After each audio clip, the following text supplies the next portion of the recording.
kita biofarmasetik ya.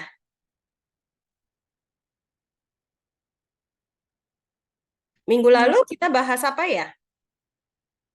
Coba ada yang masih ingat minggu lalu kita bahas apa?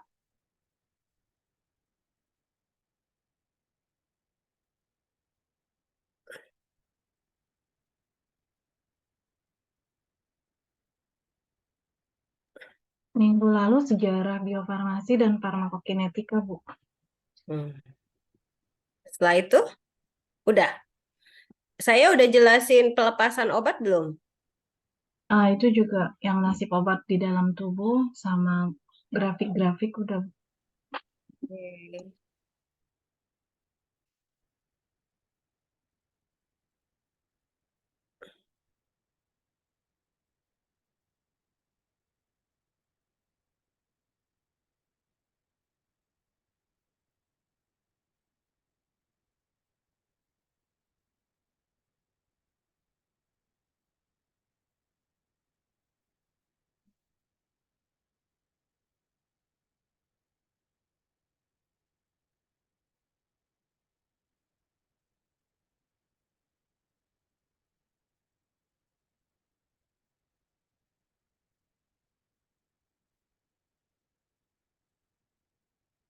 Ini udah belum?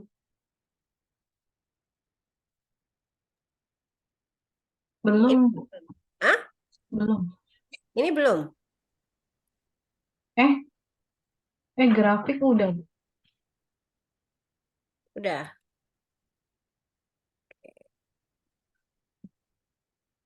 Ini belum ya? Belum, Bu.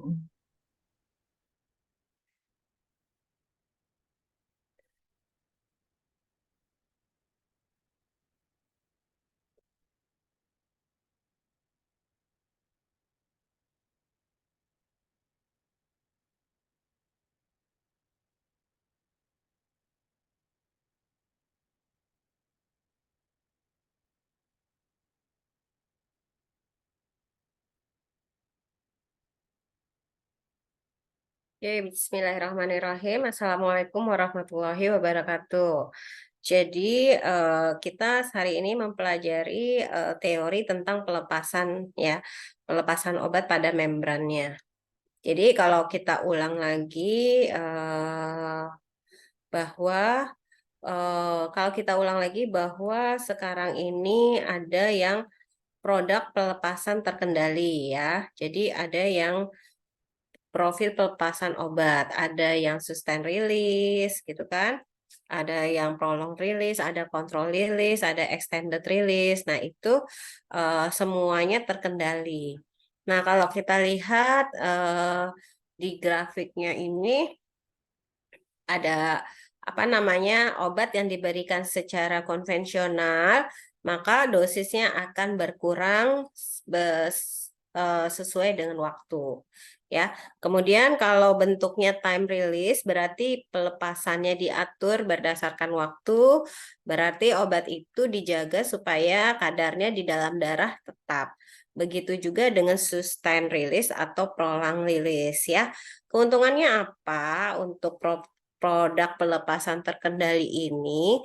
Antara lain ia akan mempertahankan kadar obat di dalam plasma, memperkecil toksisitas, menurunkan efek samping akibat fluktuasi, frekuensi pemberian obat sekali sehari, dan menjamin terapi yang optimal. Jelas ya?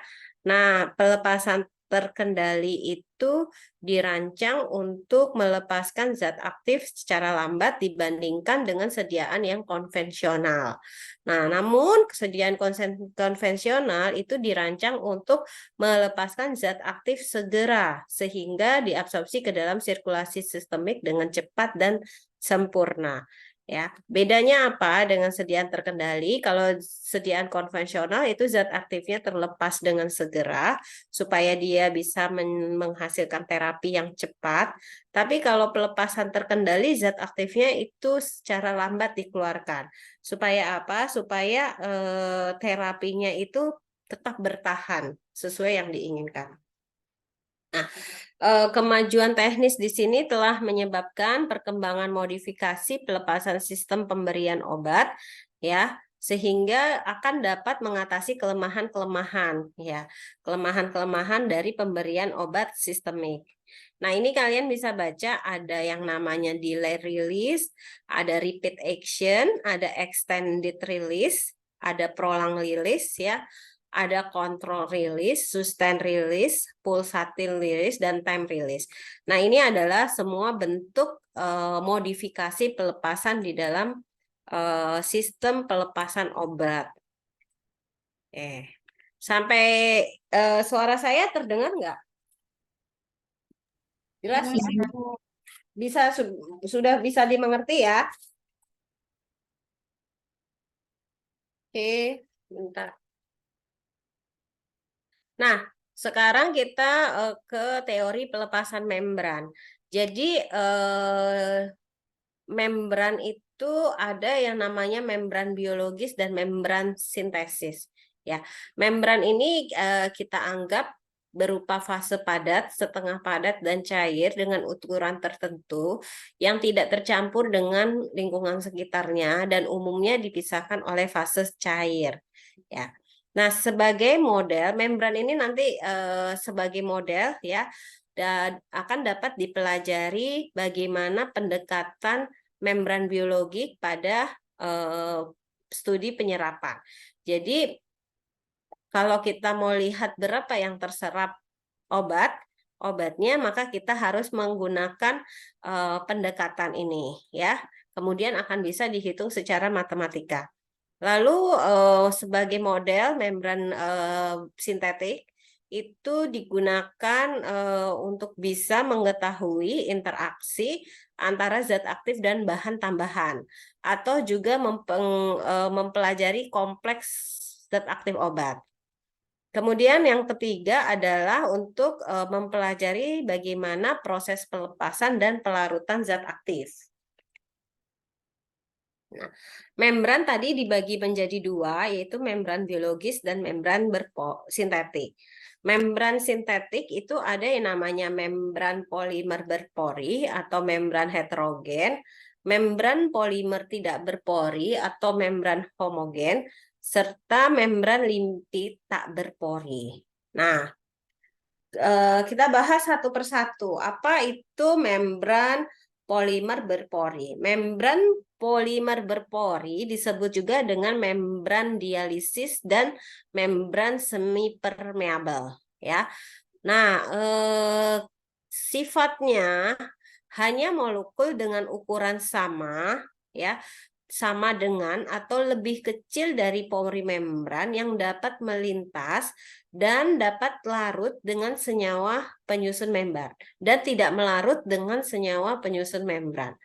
Jadi, zat aktif obat yang bisa melewati membran polimer berpori, ukurannya bisa sama dengan pori membran atau ukurannya harus lebih kecil. Kalau ukurannya lebih besar tentu tidak bisa ya melewati membran. Nah, ini tergantung pada berarti ukuran pori, sifat molekul, serta komposisi dan kekentalan larutan di kedua sisi membran. Lalu membran polimer berpori kita uji. Di dalam uji pelepasan zat aktif dari sediaan semisolid, membran ini dapat berperan sebagai sawar pemisah sediaan dengan cairan sekitarnya. Sehingga dalam uji diperlukan untuk mengatasi kesulitan yang disebabkan oleh perubahan yang cepat dari luas permukaan sediaan yang kontak dengan larutan uji. Jelas ya, jadi bagaimana pelepasan zat aktif juga tergantung tadi dari kelarutan, komposisi, dan kekentalan larutan di kedua sisi membran. Jadi ada yang namanya perubahan dari sediaan cairan. Nah, hal-hal yang perlu diperhatikan dalam studi fenomena perlintasan guna menghindari kesalahan dalam pengambilan kesimpulan adalah yang perlu diperhatikan maka adanya penyerapan di membran atau pembentukan kompleks. Nah, ini tentu akan bisa jadi menyebabkan ukurannya menjadi lebih besar. Yang kedua adalah sifat pembagian membran. Yang ketiga adalah peruraian dan kerusakan zat aktif di dalam pori membran. Yang keempat adalah konsentrasi di sekitar reseptor keadaan hilang. Nah, untuk mengetahui tentang teori transport membran, maka digunakan dengan hukum Fick. Hukum Fick ini diterapkan ya untuk mengetahui transport pada membran. Ya. Nah, faktor-faktor apa saja yang akan mempengaruhi dalam difusi pasif? Tentunya faktor dari luar membran, faktor dari dalam membran, dan faktor di luar dan di dalam membran. Di mana pada saat proses transportasi ini, maka dibutuhkan penstabil konsentrasi cairan molekul yang melintasi membran. Kemudian difusinya harus konstan. Perbedaan konsentrasi itu tidak bisa berubah sebagai fungsi waktu. Nah, ini hukum Fick ya. Jadi bagaimana perhitungan transportasi itu kalian menggunakan hukum Fick, baru bisa dilihat apakah transport itu difusinya bisa dipercepat. Ya. Hukum Fick hanya berlaku pada larutan yang sangat encer dan tanpa adanya interaksi zat aktif dan zat pelarut. Ya. Nah, kemudian mekanisme dari biotransport. Nah, bagaimana zat aktif itu bisa melewati membran? Tadi kan tergantung dari ukuran partikel, tergantung dari kekentalan larutan, atau tergantung dari konsentrasi larutan. Nah, ini adalah caranya. Cara zat aktif itu transportnya seperti apa? Yang pertama dengan difusi pasif, kemudian transport aktif, transport dipermudah, pinositosis, transport pasangan ion, dan filtrasi. Ini adalah mekanisme dari biotransport. Apa itu biotransport? Biotransport artinya translokasi zat terlarut dari satu sisi barier biologi ke sisi lainnya dalam bentuk utuh. Jadi, zat terlarut itu akan melewati sisi biologi yang berbeda, tapi masih dalam bentuk utuh. Nah, kita mengenal yang namanya biotransport adalah difusi pasif. Difusi pasif ada translokasi zat terlarut dari dari membran eksternal ke membran internal, ya. Seperti ini gambarnya, ya. Jadi zat terlarutnya itu ya terlarut saja dari eksternal ke internal. Bagaimana pergerakannya? Molekul obat itu berpindah secara acak dari satu sisi ke sisi lainnya. Nah, di sini tidak ada energi yang dibutuhkan. Maka saya bilang tadi berpindah saja ya, karena tidak perlu energi. Tetapi dia pergerakannya itu harus dari konsentrasi tinggi ke konsentrasi yang rendah. Kemudian molekul obat itu terdistribusi secara merata, ya. Jadi kita ulangi bahwa difusi pasif adalah perpindahan molekul obat ya dari satu sel membran ke sisi lainnya secara difusi pasif. Pas ya. Nah, tetapi ini kan dari sel membran ya. Yang ini eksternal, yang ini internal. Tetapi molekul obat yang berpindah hanya yang terlarut dalam membran. Nah, ini adalah perhitungannya. Jadi tetap saja perhitungannya dengan matematika. Laju difusi tadi akan tergantung pada tetapan difusi obat dalam bahan lipid, luas permukaan membran, koefisien partisi, tebal membran, dan gradien konsentrasi. Nah, kita bicarakan tadi konsentrasinya dari konsentrasi tinggi ke konsentrasi yang rendah. Luas permukaan berarti pori-pori yang masuk zat aktif harus lebih kecil dari pori-pori yang ada di membran. Berarti harus lebih kecil dibanding luas permukaan membran. Oke, kemudian tergantung dari tebal membran. Proses transport paling umum obat pada absorpsi obat adalah difusi pasif. Ya, difusi pasif ini jadi tergantung dari apa? Tergantung dari perbedaan atau gradien konsentrasi. Tergantung dari karena membran ini terdiri dari lipid, maka tergantung dari fosfolipid di layarnya, ya, sekatnya. Kemudian harus merupakan senyawa yang larut lemak, harus dalam bentuk tidak ion. Nah, ini adalah syarat-syarat transport pada difusi pasif. Ya. Nah, faktor-faktor apa saja yang mempengaruhi difusi pasif? Faktornya bisa dari dalam atau bisa dari luar. Saling tergantungan antara membran dan larutan di luar membran, terutama pada kelarutan relatif zat aktif dan waktu laten. Nah, waktu laten itu apa? Waktu laten adalah waktu yang diperlukan zat aktif yang pertama kali mencapai reseptor atau menembus membran. Nah, ini mencerminkan penahanan zat aktif di dalam membran. Kemudian, koefisien antara membran dan fase luar, ya. Nah, ini juga harus dicari. Itu ya, transdifusi pasif.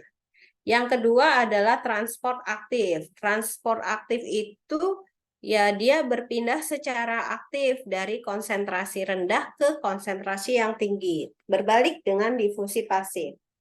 Nah, di transport aktif ini dia akan memerlukan karir dan energi. Karir itu apa? Karir itu merupakan konstituen membran, ya. Enzim yang mampu membentuk kompleks dengan zat aktif di permukaan membran, selanjutnya memindahkannya dan dilepaskan ke sisi lain, lalu karir kembali ke tempat semula. Jadi karir itu merupakan konstitusi membran, ya, yang melibatkan suatu molekul. Dia akan membawa zat aktif obat, ya, berpindah ke sel berikutnya, ya, bertemu dengan molekul pembawa dan energi sehingga bisa melepaskan obat ke sel yang lainnya. Ya, tidak seperti difusi, transport aktif tidak tergantung pada gradien konsentrasi. Berarti dari yang tinggi ke yang rendah juga bisa. Semua obat atau semua molekul dapat berakhir di sini, ya.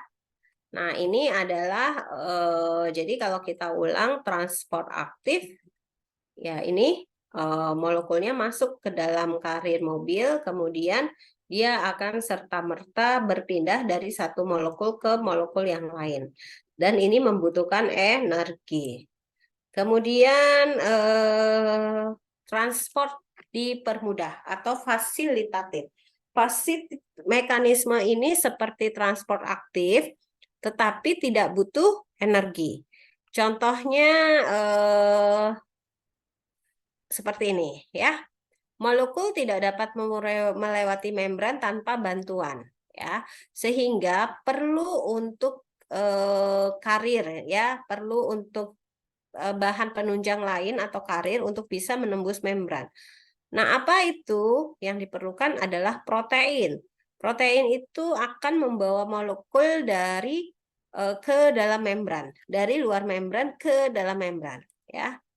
Nah, ketika molekul itu bertemu dengan karir, ia akan membawa melintasi membran. Coba kita lihat ya, itu karir. Nah, kemudian dibawa melintasi membran, ya. Jadi balik lagi karirnya, ya. Kemudian transport aktif dan transport dipermudah itu mempunyai kesamaan, yaitu memerlukan cairan yang spesifik, proses akan jenuh pada substrat konsentrasi tinggi, substrat bisa bersaing pada penyerapan. Itu ya. Nah, untuk mempelajari laju penyerapan obat ini, maka kita harus mempelajari nih disolusinya. kemudian bagaimana mekanisme pelepasan obat. Nah, pelepasan obat itu makanya kita harus berhitung. Bisa ada model 0, 0 pelepasan, ada model pelepasan model 1 ya. Nah, kalau di Indonesia hanya ada 0 dan first ya, walaupun mungkin semuanya ini bisa diteliti nantinya.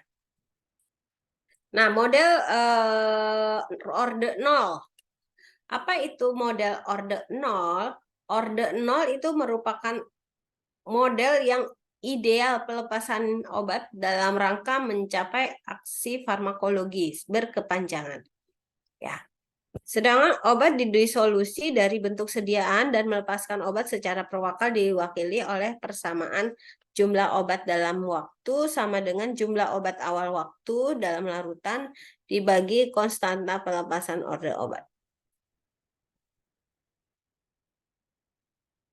Nah, sediaan yang memiliki pelepasan orde 0 akan melepaskan zat aktif dengan kecepatan konstan.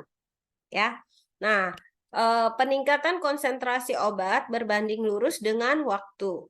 Data pelepasan obat yang diperoleh secara in vitro kemudian diplot sebagai jumlah kumulatif obat terlepas terhadap waktu dan dihasilkan grafik linear jika kondisi yang ditetapkan terpenuhi.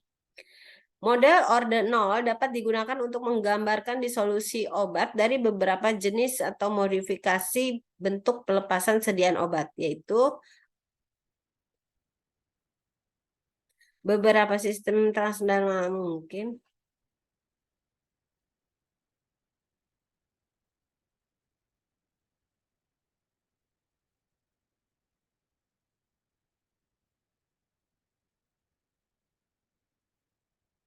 Nah, ini grafik ini pelepasan model NOR ya. Nah, ini nanti tinggal dihitung bagaimana cara menghitung pelepasan obat. Ya, oke. Sebentar. Nah, berarti untuk pelepasan obat serta model orde 0 ada yang mau ditanyakan dulu?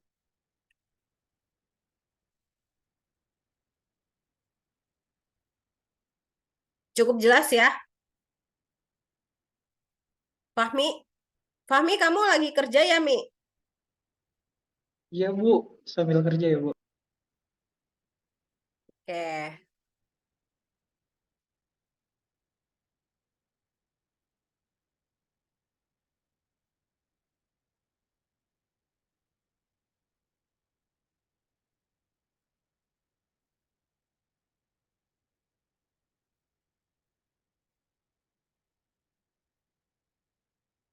Sekarang kita mempelajari tentang, tadi kan orde 0 udah ya. Nah, kita mempelajari tentang satu kompartemen. Ya. Nah, jadi kompartemen itu kita anggap sebagai badan kita ya, tubuh. Jadi model kompartemen 1 itu kita anggap badan kita sendiri yang menjadi kompartemennya. Ya. Jadi kalau itu dibuat orde 0 dengan satu kompartemen pasti seperti ini grafiknya ya. Nah, kemudian kalau ditarik grafik konsentrasi obat dengan waktu, dia grafiknya akan berbelok sedikit. Nah, kemudian kalau kita bilang 2 kompartemen atau lebih, maka dibagi-bagi ya. Yang pertama adalah plasma, darah, hati, paru, dan ginjal. Itu sebagai kompartemen 1. Kompartemen keduanya adalah jaringan. Jaringan itu adalah lemak ya, kemudian di kulit atau di tulang. Bu, maaf, belum terlihat, Bu. Belum terlihat. Iya, share screen-nya belum terlihat. Duh. Ngomong sendiri dong tadi saya. Nah,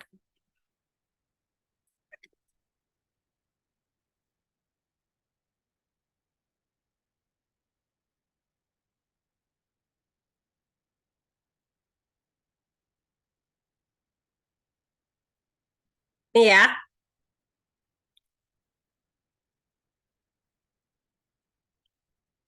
Iya, Bu, udah, Bu.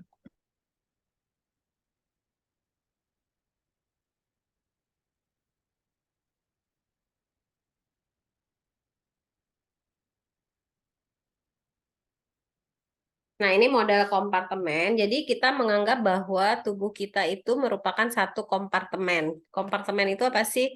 Satu bagian ya, satu bagian. Supaya kita bisa tahu berapa obat yang beredar di dalam tubuh kita.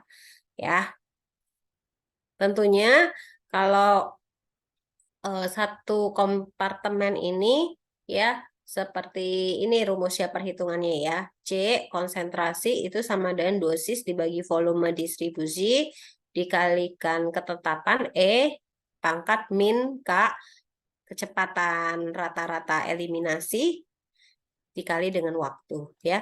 Sementara kalau kita tarik garis lurus konsentrasi obat ini dia akan bertemu ini ya, apa namanya kemiringannya. Nah, kalau dua kompartemen seperti ini kita anggap kompartemen pertamanya adalah plasma darah, hati, paru dan ginjal. Ya. Tetapi kalau kompartemen keduanya berarti ada lemak ya, ada tulang dan ada kulit. Nah, ya. Jadi kalau misalnya dua kompartemen ya kita bagi dua ya. Mana kompartemen yang satunya? Kompartemen yang satunya itu mungkin tadi hati, ginjal, ya, paru-paru, jantung. Nah, sementara kompartemen yang satunya lagi itu adalah apa tadi lemak, ya, kulit, sama tulang. Nah, sehingga kalau kita lihat ya grafiknya itu bukan merupakan garis lurus ya, tapi ada bengkok sedikit grafiknya dari dua kompartemen. Nah, ini adalah model farmakokinetik yang umum, model 1, model 2, dan model 3. Nah, model-model kompartemen ini dibagi juga, ada model mamiliar, ada model quaternary, ya. Nah, ini adalah model mamilari, di mana model satu kompartemen ya bentuknya hanya seperti ini. Kemudian dua kompartemen dia akan bolak-balik, ya. Nah, kalau misal itu sediaan intravena, ya. Kalau sediaan oral dia hanya diminum, ya, kemudian dikeluarkan. Nah, kalau dua kompartemen berbeda sedikit, diminum, kemudian dia akan terabsorpsi di mana, kemudian diserap lagi di tempat yang lain, ya, baru nanti dikeluarkan. Jadi model-model inilah yang menentukan bagaimana penggunaan obat di dalam tubuh. Nah, bagaimana mengukur konsentrasinya? Konsentrasi obat itu harus kita ukur dengan sensitif, akurat, dan teliti, ya. Oke. Nah, bagaimana cara memperolehnya? Ya, cara memperoleh konsentrasi obat ya kita bisa ambil dari darah, ya, atau serum. Nah, serum itu darah yang secara keseluruhan dibiarkan untuk menggumpal atau membeku, kemudian disentrifus agar supernatannya menjadi serum. Sedangkan plasma keseluruhan darah yang diperoleh ditambahkan antikoagulan atau dimasukkan dalam wadah yang sudah mengandung antikoagulan. Kemudian disentrifus, dan maka supernatannya adalah plasma. Nah, kemudian ini cara pengambilan spesimen itu bisa menggunakan metode vasif, bisa menggunakan invasif. Metode invasif yaitu cara pengambilan yang memerlukan tindakan atau intervensi parenteral atau pembedahan, contohnya adalah plasma darah, cairan spinal, cairan sinovial, dan cairan biopsi, dan lain-lain.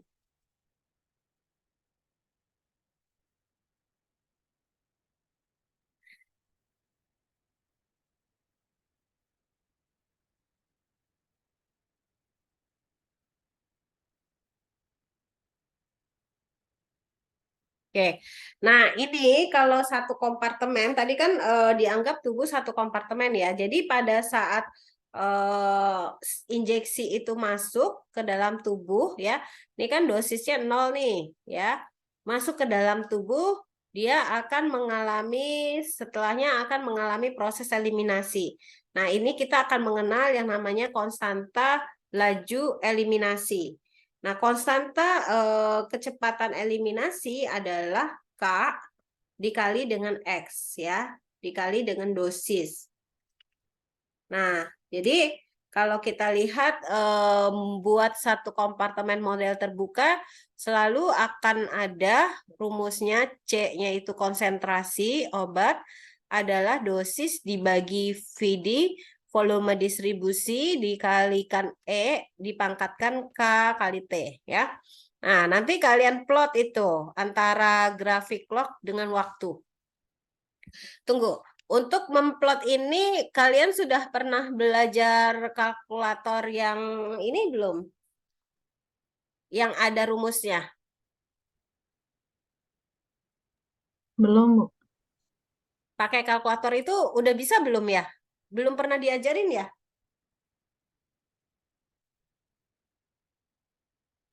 Sama sekali belum Iya. pernah. Kalau di fisika farmasi pernah sih, Bu, yang ordinal orde 1 Heeh, untuk mencari grafik ininya kan ya, Bu. heeh. Cuman agak lupa sih, Bu. Pakai komputer bisa nggak? Yang ordinal orde 1 ya, Bu. Heeh, Yang pakai smooth line. iya, Bisa, Bu, pakai Excel, Bu. bisa kan ya? Nah, ini nanti ada beberapa soal yang kalian harus buat, tapi pakai Excel. Maksud saya, bukan hanya kamu saja yang mengerti, tapi yang lain kira-kira bisa paham nggak yang membuat grafik ini?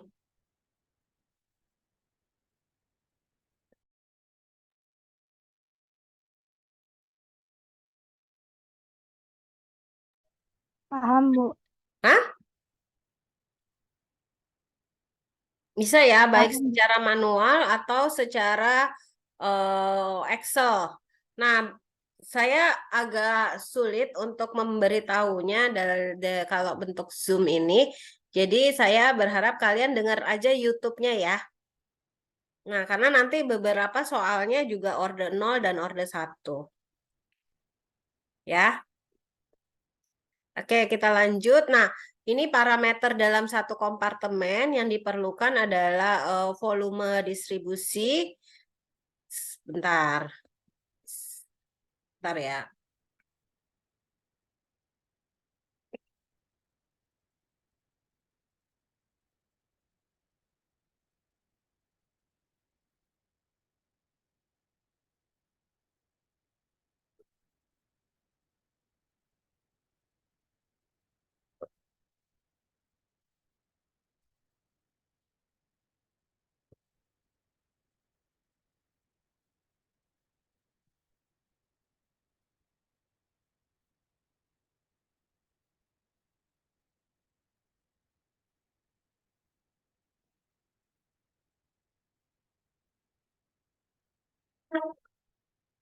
Nah,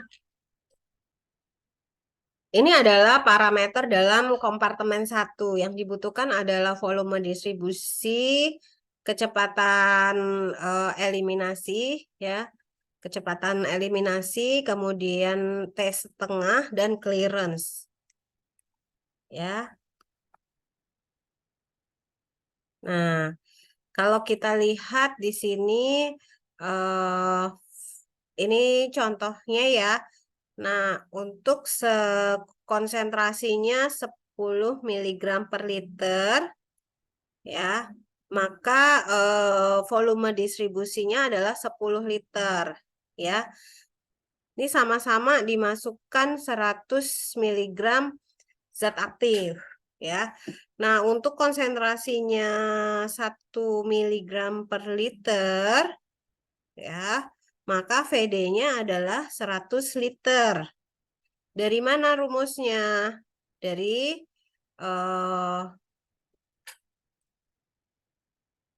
ntar dulu nih rumusnya yang mana ya?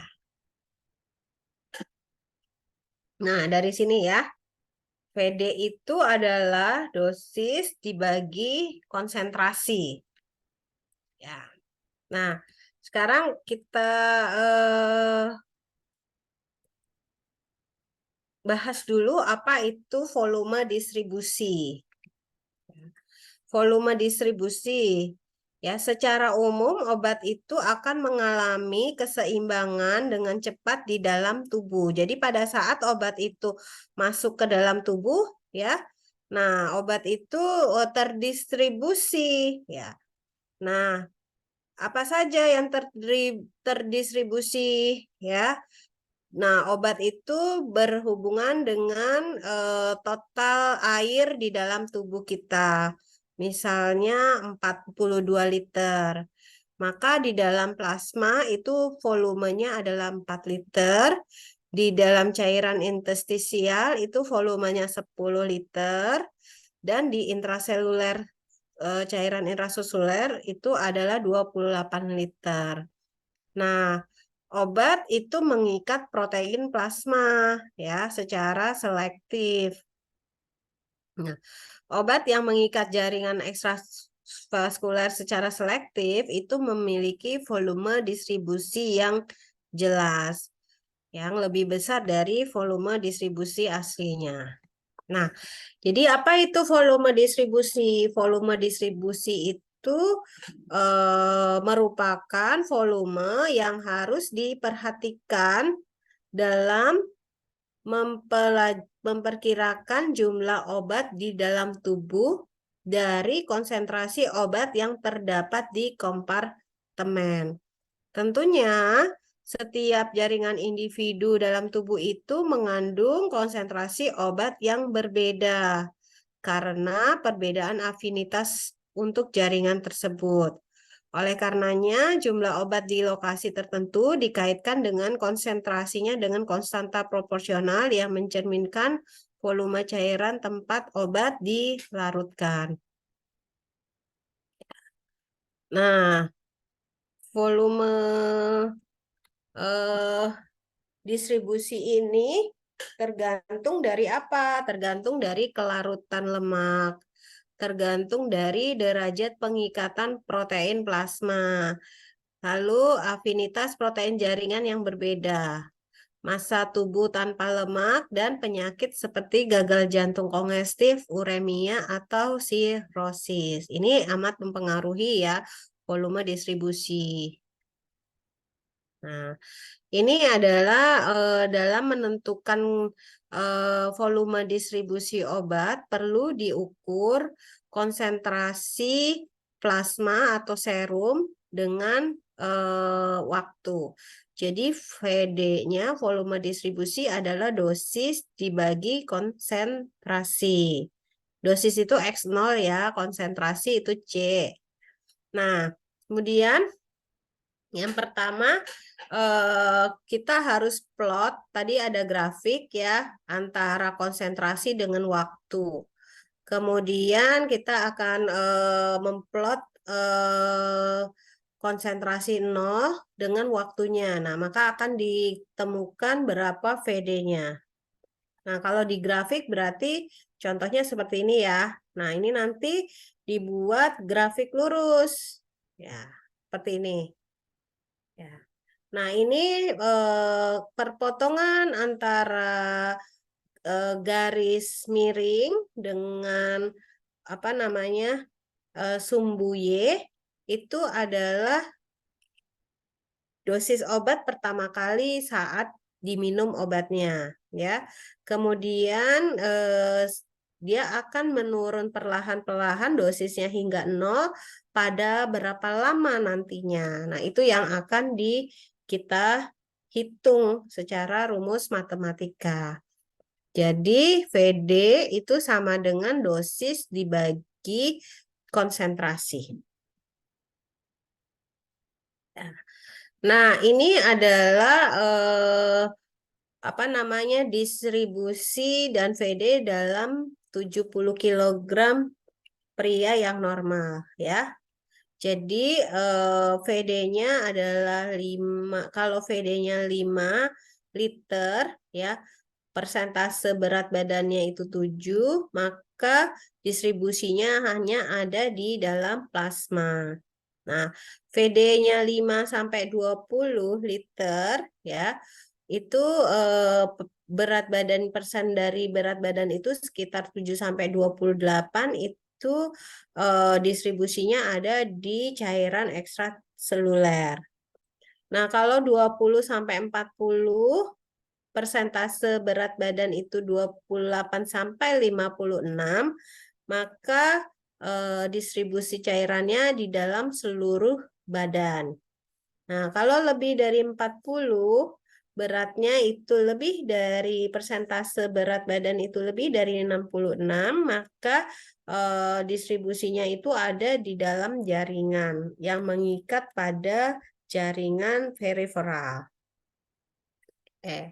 Kemudian ada lagi yang namanya konstanta kecepatan eliminasi, yaitu konsentrasi obat di dalam serum.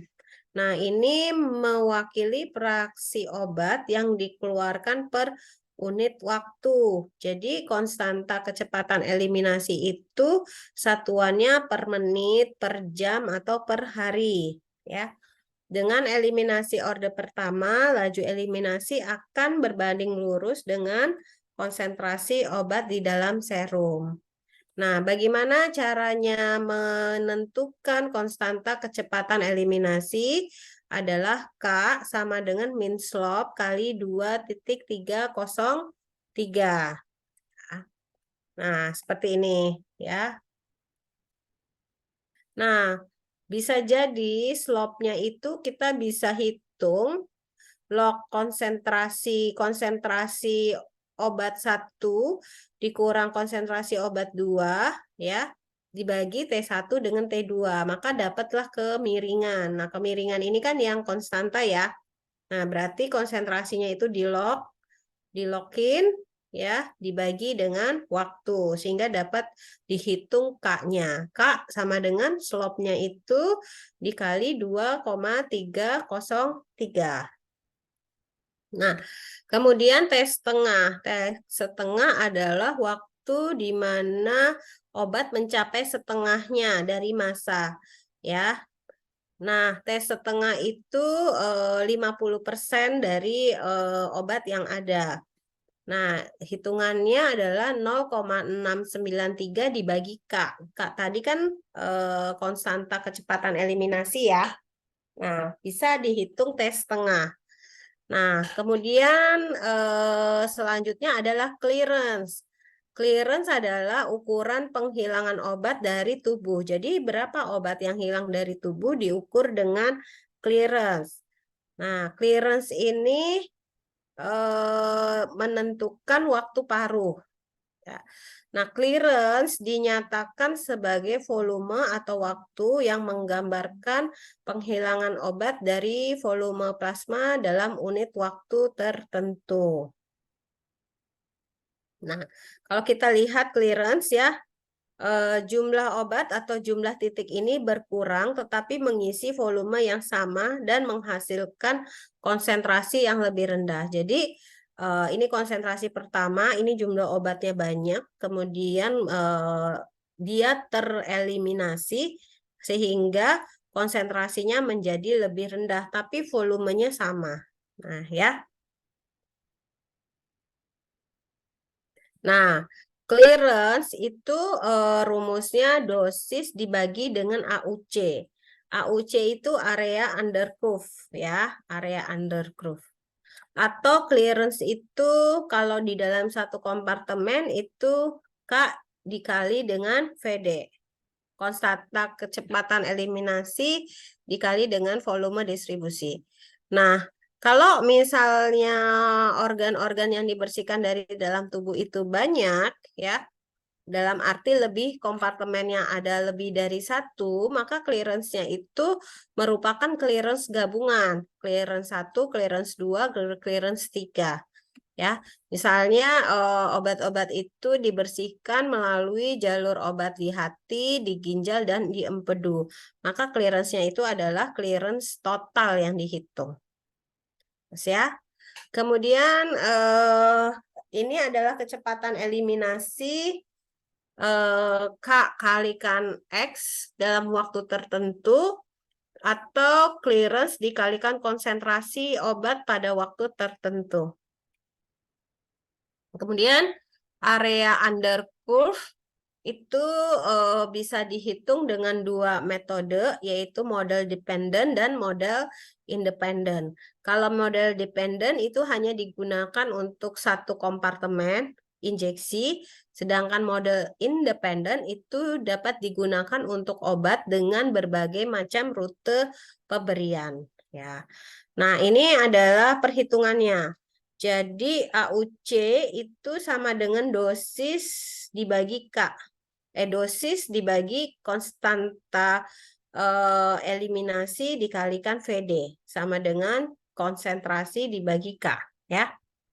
Nah, ini area under curve-nya yang harus kita hitung nantinya. Nah, bagaimana kalau model independen itu kan tadi independen itu digunakan untuk berbagai rute pemberian ya. Nah, jadi menghitungnya membagi dulu area menjadi beberapa bagian berdasarkan titik konsentrasi yang diamati ya. Kemudian baru hitung luasnya dari 1, 2, 3, 4, 5 ya dengan menggunakan hukum trapesium. Nah, seperti ini ya. Jumlah sisi sejajar dibagi 2 dikalikan T. Ya. Nah, dapat. Sedangkan untuk sisi yang terakhir itu bentuknya adalah segitiga ya. Jadi ini 1, 2, 3 adalah trapesium. Ini kita hitung dengan rumusnya trapesium. Sedangkan yang kelima itu adalah segitiga. Nah, sehingga AUC-nya itu ya 1, 2, 3, 4, 5 ya. Jadi tinggal dijumlahkan. Ya. Kemudian fraksi apa namanya fraksi di mana obat masih tertinggal. Nah, ini adalah jumlah obat pada waktu T dibagi dengan dosis ya. Nah. Oke. Nah, sekarang ini soal yang harus kalian kerjakan ya. Memprediksi konsentrasi plasma 20 mg dosis obat diberikan secara bolus intravena injeksi dengan K 0,1 per jam dan VD-nya 20 liter. Berapa konsentrasi awal dan berapa konsentrasi plasma dalam 3 jam? Bisa ya?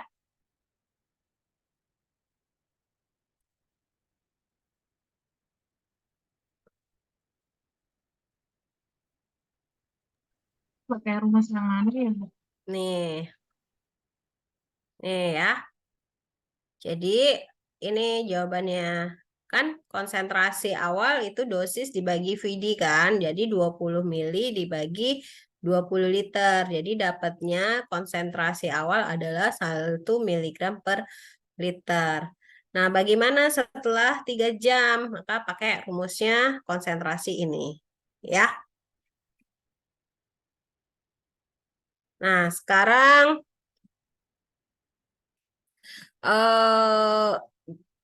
durasi aksi obat itu tergantung dari MEC-nya. Minimal apa namanya konsentrasi obat efektif ya. Nah, seperti ini. Nah, jika kisaran terapeutik itu antara 5 dan 0,3 mg per liter, berapa lama konsentrasi plasma di dalam terapeutik? Nah, pakainya rumus ini ya. Nanti ini rumusnya bagaimana perhitungannya, silakan kalian baca ya. Nah. Oke. Nah, kemudian ada soal-soalnya. Hitung waktu paruh biologis dari T setengah, eliminasi konstanta laju eliminasi, VD, koefisien distribusi, dan di durasinya.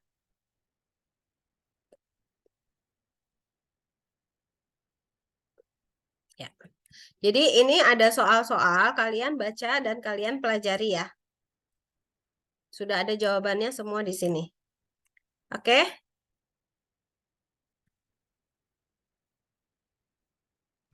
Baik, Bu. Nah, saya udah share screen yang ini juga kan ya.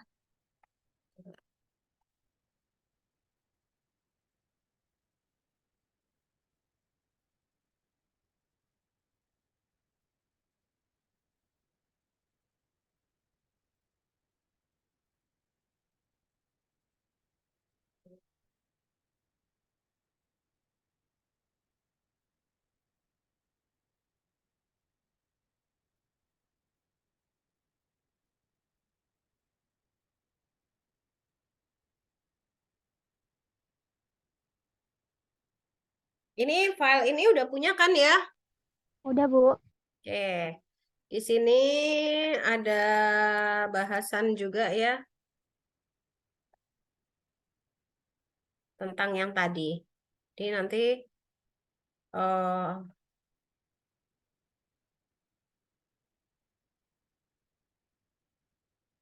nah ini ya parameter farmakokinetik.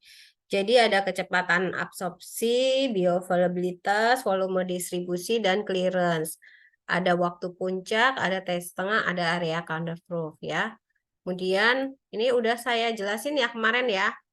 Farmakokinetika, orde 0, kemudian kurvanya, model matematika farmakokinetika tadi, farmakokinetika Milliren. Oke, modelnya. Kemudian model kompartemen satu terbuka ya. Nah, nanti kalian baca. Ini sama dengan yang tadi sudah jelas. Nah, ini adalah perhitungan parameter farmakokinetik ya. Ini juga dibaca. Jadi nanti saya WA lagi ya bahan saya yang untuk hari ini. Oke, sambil kalau ada pertanyaan, saya mau absen dahulu.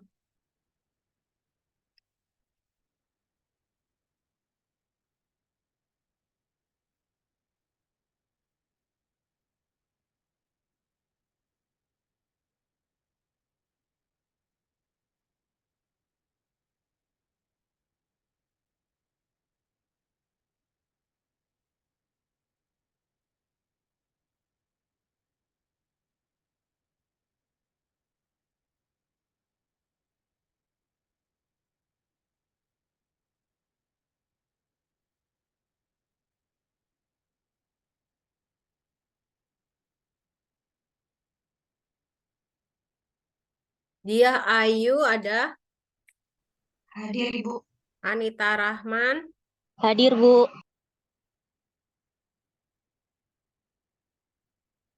Malako Malasari, Hadir, Bu.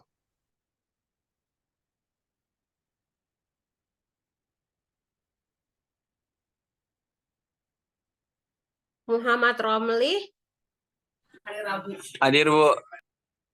Yulita, Hadir, Bu. dibuka ya kameranya ya. Travelina, Hadir, Bu. Lulu Ihmanun, Hadir, Bu. Bet Septi, Hadir. Siti Nurmaya, Hadir, Bu. Ayodhya, Hadir, Bu.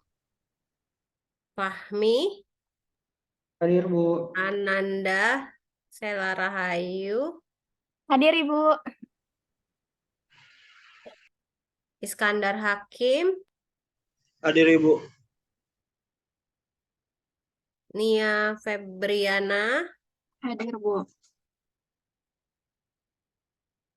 Azahra, Hadir, Bu. Azahira, Hadir, Bu. Tia Andini, Hadir, Bu.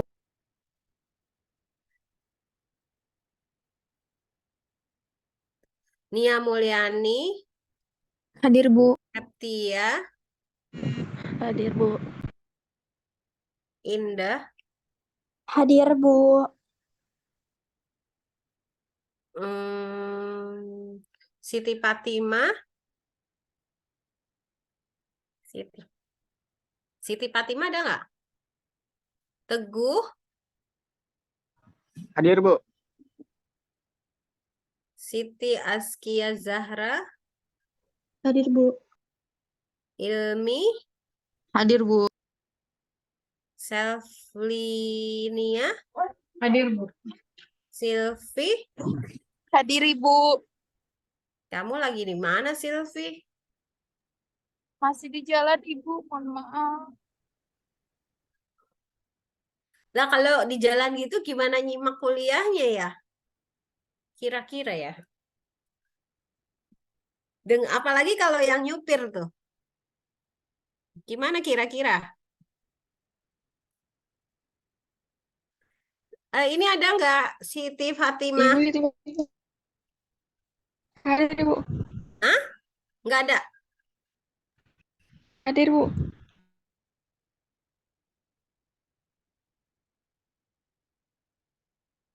Oke ya, udah saya simpan absennya. Eh, nanti saya kasih slide-nya, tolong dipelajari ya. Kalau misalnya minggu depan kita bisa apa namanya kasih tugas. Kalau memang kalian apa sudah paham. Ada yang mau ditanyakan, Fahmi, Nia Mulyani, ayo dia. Enggak. Oke, kalau enggak ada? Teguh. Tugas yang kemarin sih Bu, jawabannya berapa ya Bu kira-kira? Apa tuh? Waktu paruh Bu, Yang mana? yang relawan 70 kilogram mempunyai konsentrasi obat selama 5-3 jam. Oh, itu. Itu di mana soalnya? Ibu kasih minggu kemarin Bu, saya cuma pengen tahu jawabannya benar atau salah. Oh iya iya iya. Oke. Coba kamu lihat di slide yang ini tadi ya. Nanti saya share slide-nya, mungkin ada jawabannya di situ ya.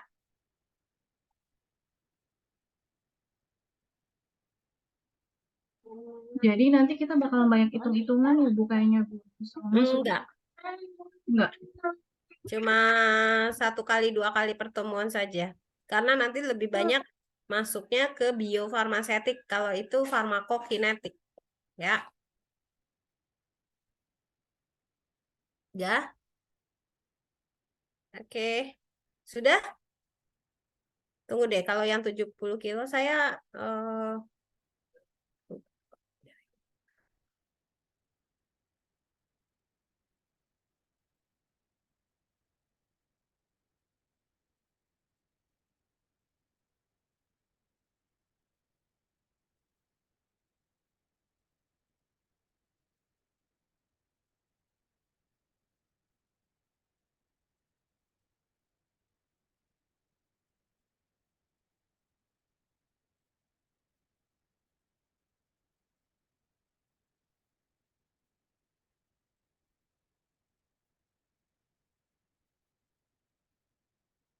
Emang saya kasih soal itu ya? Iya Bu, pekan kemarin Bu, hari Senin malam. Hmm, Relawan 70 kilogram. ya. Bentar dulu.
Kalian sudah punya buku biofarmasetik belum? Belum Bu, kemarin perpustakaannya belum bisa pinjam buku Bu. Petugasnya lagi keluar. Oke. Jadi di dalam buku itu banyak ya soal-soalnya gitu. Jadi kalian boleh baca buku tersebut. Coba deh disempetin ya. Nanti kalau kalian sudah baca, kalian akan bisa jawab. Nah, kemudian untuk yang kemarin pertanyaannya, minggu depan kita bahas ya. Oke? Iya Bu. Ya, oke. Coba baca dulu yang tadi, nanti slide-nya saya share, kamu baca dulu dan coba perhatikan bagaimana cara mengerjakan soalnya. Kalau dari slide itu nggak paham, berarti kamu baca di buku biofarmasetik dan farmakokinetika terapan ya. Di situ ada banyak soal-soal yang bisa menjawab pertanyaan yang kemarin ya. Nah, minggu depan kita ulang lagi. Oke? Chatnya apa nih? Oke. Tidak ada share layar ya, Bu. Sudah. Sudah, itu aja dulu. Terima kasih. Assalamualaikum warahmatullahi wabarakatuh. Waalaikumsalam. Makasih, Waalaikumsalam Bu. warahmatullahi wabarakatuh.